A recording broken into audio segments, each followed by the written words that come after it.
Dernier préparatif à Bakou, la capitale de l'Azerbaïdjan accueille à partir de demain la COP29. Ce nouveau sommet sur le climat durera jusqu'au 22 novembre.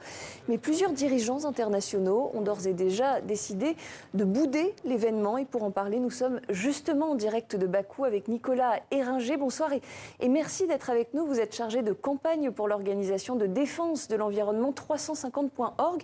Alors je le disais, beaucoup d'absents annoncés à cette COP29. Le président américain, le président français, le Premier ministre canadien. En réalité, la liste des absents est assez longue. Qu'est-ce qu'on peut vraiment attendre de cet événement ?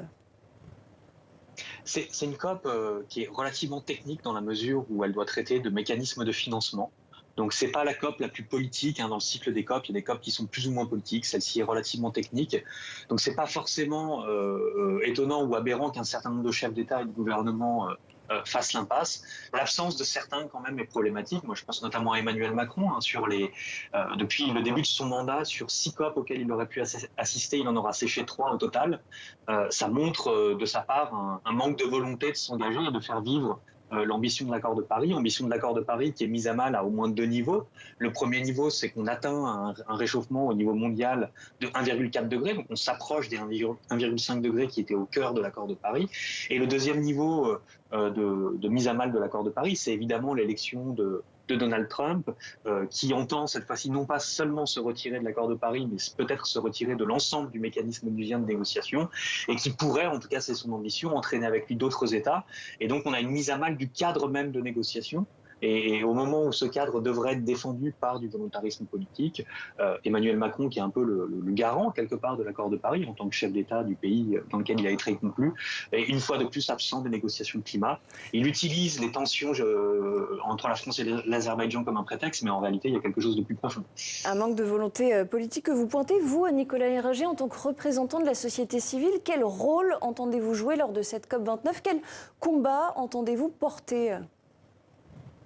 Il y a 2 combats principaux qu'on va mener. Le premier combat, c'est celui sur les financements, sur le cœur de la COP, avec 3 axes de travail. Le premier, c'est le montant des sommes que les principaux pollueurs doivent accorder aux victimes du réchauffement climatique. On parle d'une somme de 1 000 milliards de dollars par an. C'est le montant qui est nécessaire, donc on va se battre là-dessus. On va se battre ensuite sur la question des contributeurs. Qui doit contribuer ? Quels sont les pays qui sont considérés comme suffisamment pollueurs pour payer ? Et là-dessus, on va veiller notamment à ce que les pollueurs historiques que sont l'Union européenne, les États-Unis, le Canada, l'Australie, ne cherchent pas à se cacher derrière la pollution réelle, évidemment, engendrée par la Chine, par l'Inde ou par d'autres, pour ne pas payer leur part. Et le troisième combat, c'est s'assurer que ces financements soient accordés sous forme de dons et non pas de prêts. Parce que s'ils sont accordés sous forme de prêts, en fait, on accroît la dette dont les pays du Sud seront redevables vis-à-vis des pays du Nord, donc on ne règle pas le problème.